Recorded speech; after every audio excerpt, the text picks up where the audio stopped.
August 21st, 2026. This is still 7 stories, 11 quiet minutes. Here is what happened.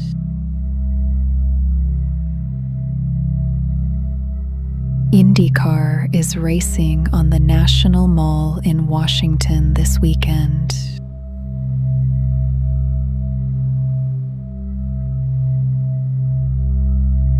The event is called the Freedom 250 Grand Prix. It runs Saturday and Sunday, with the main race beginning just after 1 in the afternoon on Sunday.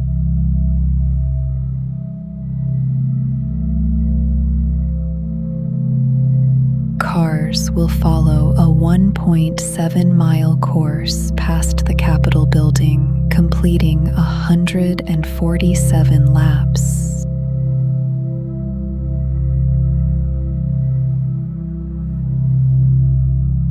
Organizers say the event is a one-time occasion tied to the country's 250th anniversary.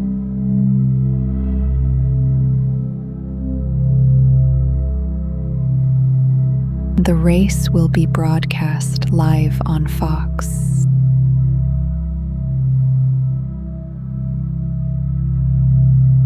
Also today, Iran's parliamentary speaker said the United States has failed militarily against Iran.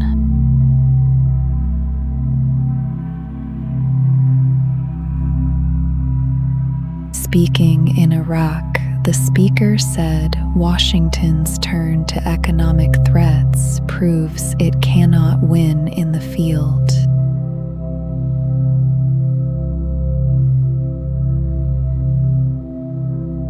Iran's foreign minister called the approach economic terrorism and said it would increase anti-American sentiment.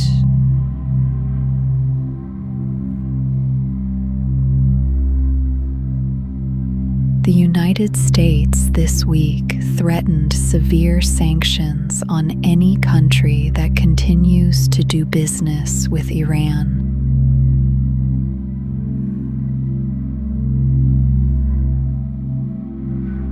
The Treasury Secretary said Iran will face the greatest coordinated economic isolation in history, and that the goal is to collapse the government.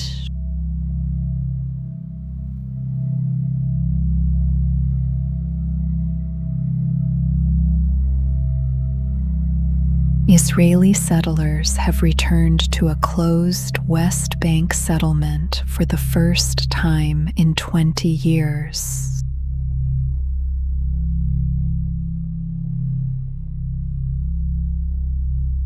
"30 families moved into the settlement of Kadim near the Palestinian city of Jenin on Thursday.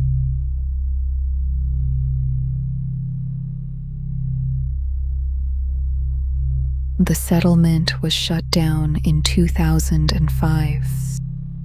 The government at the time considered it too costly and isolated to maintain.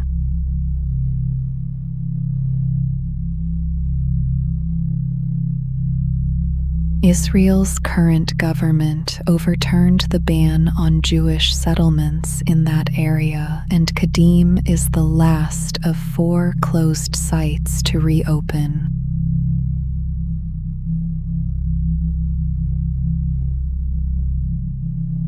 All Israeli settlements in the West Bank are illegal under international law.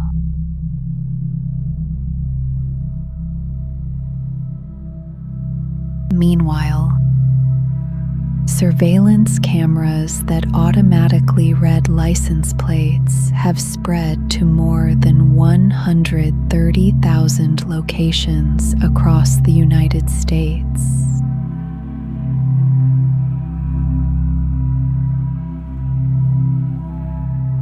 They capture billions of plates each month and police say the technology helps locate stolen cars and missing people.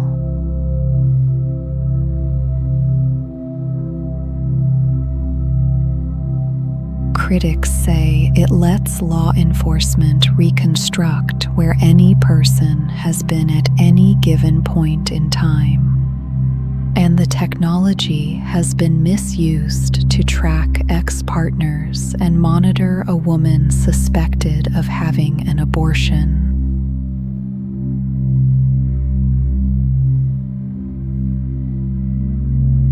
Some residents are now blocking the cameras by hand, holding signs in front of the lenses on public streets.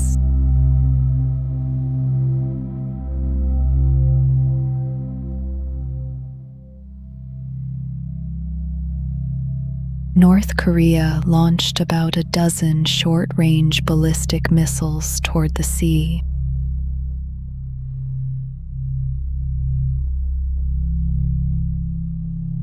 The launch came hours after the President of the United States said he had reached out to North Korea's leader and received a positive response.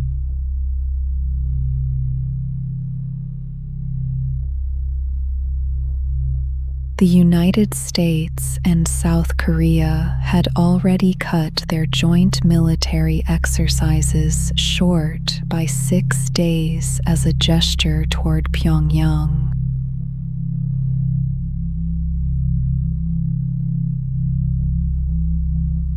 North Korea's leader's sister said the scaled-back drills were not enough to bring the country back to talks, though she called the relationship between the two leaders still excellent.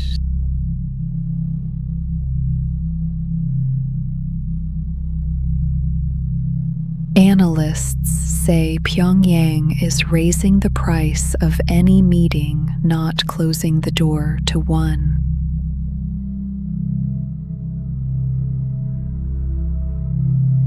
And now, life settlements let people sell their life insurance policies for cash while still alive.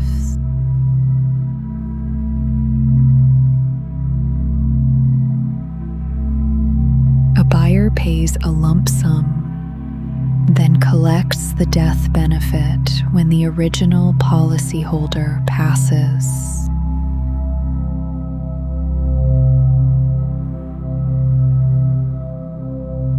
The market began as a way to help terminally ill people cover end-of-life costs, and it has grown since.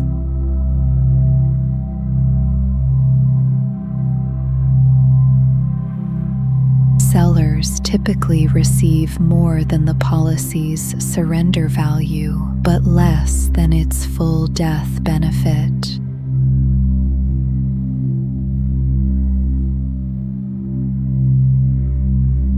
Financial advisors say it is worth exploring for older adults who no longer need or can afford their coverage.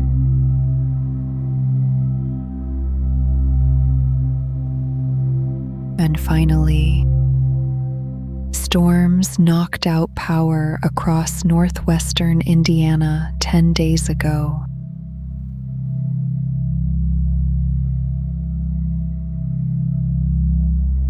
More than 70,000 people are still without electricity, and 7 people across the state have died.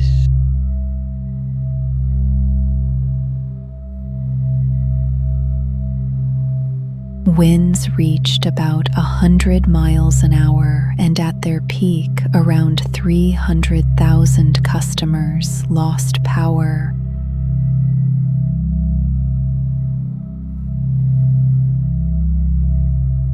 Officials say full restoration is not expected until early next week.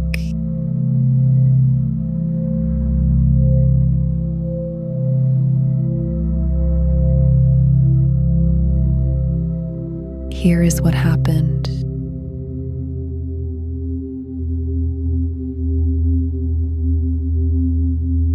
The world is still,